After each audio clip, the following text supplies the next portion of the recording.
ونستعينه ونستغفره ونؤمن به ونتوكل عليه ونعوذ بالله من شرور أنفسنا ومن سيئات أعمالنا من يهده الله فلا مضل له ومن يضلله فلا هادي له ونشهد أن لا إله إلا الله وحده لا شريك له ونشهد أن سيدنا ومولانا محمدا عبده ورسوله أما بعد فأعوذ بالله من الشيطان الرجيم بسم الله الرحمن الرحيم فبما رحمة من الله لنت لهم ولو كنت فظا غليظ القلب لانفضوا من حولك صدق الله وصدق رسوله النبي الكريم ونحن على ذلك من الشاهدين والشاكرين والحمد لله رب العالمين اللهم صل على سيدنا محمد النبي الأمي وعلى آله وأصحابه وسلم تسليما كثيرا كثيرا يا رب صل وسلم دائما أبدا على حبيبك خير الخلق كلهم. اللہ جل شانہ نے اس آیت کریمہ میں رسول پاک صلی اللہ علیہ وسلم کی ایک صفت کا تذکرہ کیا ہے اور جو مجھے اور آپ کو تعلیم دینا مقصود ہے. اس صفت کو کہتے ہیں نرم مزاجی، کہ انسان کے مزاج میں نرمی ہونی چاہیے، شدت نہیں ہونی چاہیے، اور شریعت اس کو پیدا کرنا چاہتی ہے. اللہ تعالیٰ کے نام آپ نے پڑھے ہیں، ان ناموں میں سے ایک نام ہے لطیف. لطیف، ان اللہ لطیف، یہ بار بار قرآن شریف میں آتا ہے. لطیف کا معنی یہ ہوتا ہے کہ کسی کی ضرورت کو بڑی نرمی اور سہولت کے ساتھ پورا کر دینا، اس کو میں نے کہا لطیف ہونا کہا جاتا ہے. یہ اللہ تعالیٰ کے ناموں میں سے ہے. اللہ تعالیٰ لطیف ہیں، اپنے بندوں کی ضروریات بڑی آسانی کے ساتھ پوری فرماتے ہیں، بلکہ بعض دفعہ بندوں کو پتہ بھی نہیں ہوتا اور اللہ تعالیٰ وہ سب کچھ بندوں کے لیے فرما دیتے ہیں. تو یہ لطف جسے میں اور آپ کہتے ہیں، نرمی جسے میں اور آپ کہتے ہیں، تو یہ اللہ تعالیٰ کا جو صفتی نام لطیف ہے اس کے اندر پائی جاتی ہے. آپ لوگ قرآن شریف پڑھتے ہیں تو جب 15واں پارہ آتا ہے سورہ کہف، تو وہاں بالکل ایک لفظ ہے جس کو ذرا موٹا کر کے لکھا ہوتا ہے،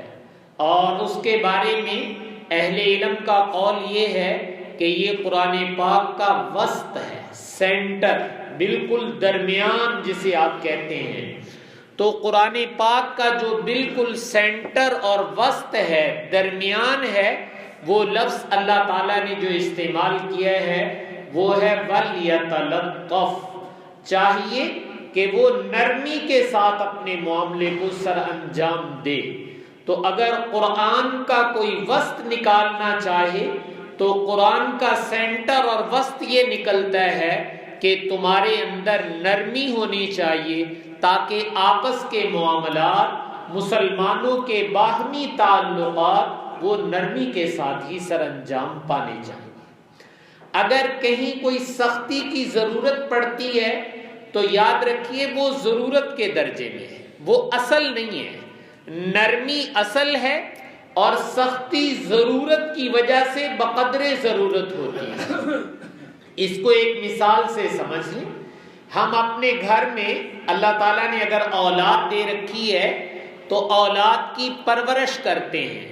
ان کو مختلف غذا دیتے ہیں، کھانے پینا مختلف چیزیں ان کے لیے لا کے دیتے ہیں،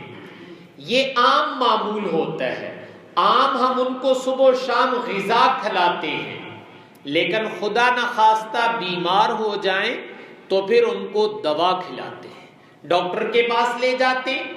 انجیکشن لگنا ہو تو انجیکشن لگواتے ہیں، کوئی گولی کیپسول ٹیبلٹ کوئی چیز دینی ہو ڈاکٹر نے تو وہ دیتا ہے، وہ ہم اپنے بچوں کو کھلاتے ہیں۔ لیکن آپ جانتے ہیں جس کو آپ دوا کہہ رہے ہیں، دوائی کہہ رہے ہیں، وہ ہر وقت کھلانے کی چیز تو نہیں ہے، دوائی تو مجبوری کی صورت میں کھلائی جاتی ہے، جب آدمی تندرست ہو جائے، بچے کی صحت ٹھیک ہو گئی تو اس کے بعد نہیں آپ دوائی کھلائیں گے، پھر دوائی کو سمیٹ کے کسی اور طرف رکھ دیا جائے گا،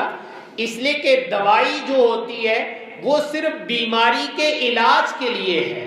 لیکن جس کو آپ غذا کہتے ہیں وہ مسلسل کھلائی جاتی ہے۔ جیسے غذا اور دوا کا فرق آپ سمجھ گئے کہ غذا وہ ہے جو مسلسل کھلائی جائے اور دوا وہ ہے جو بوقت ضرورت بیماری کے موقع پر کھلائی جائے اور جب بیماری ٹھیک ہو جائے تو دوائی بند کر دی جائے۔